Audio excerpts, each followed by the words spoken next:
You actually see a satellite view of it. If you get your cell phone and Google Saudi Arabia and zoom in on the Gulf of Aqaba, that little spot is actually this giant beach right here. So the children of Israel are parked on this beach. Pharaoh's army is coming in behind them in that wadi. So the cloud that was leading them goes behind them. And on their side, on the Jewish side, it's light they can see. On the other side, it's a pillar of fire trying to stop the Egyptians, and it stopped them. So they're waiting there on this beach. So Ron is going over there saying, I think I found the spot where they crossed. Down at the south end of the beach, he said he found, they came out right here through this gap. He found this pillar stuck in the sand. He dug it out and stood it up. And there on this pillar, it was written in ancient Hebrew. It says, this pillar was erected by King Solomon to commemorate the crossing of the Red Sea. So Solomon, 3,000 years ago, which would have been 1,500 years after the crossing, put up a pillar. They went across the other side and found another pillar over there in Saudi Arabia. Yeah.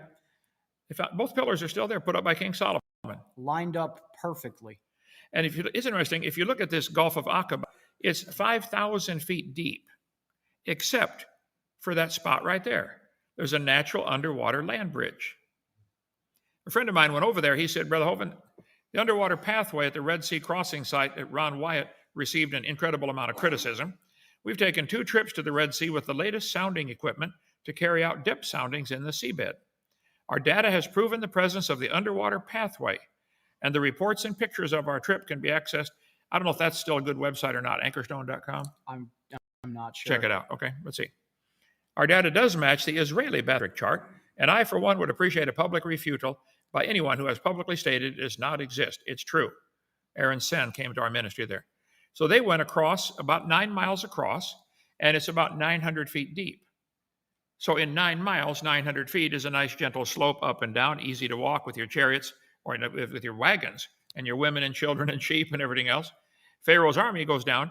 The Bible says the waters were a wall unto them on the right hand and on the left. I have always wondered if any fish swam out and fell into the... my mind thinks of these things. So they get on the other side, and the Pharaoh's army follows them right in. And Moses, turn around, lift your stick out again, and the water back and drowned the whole army.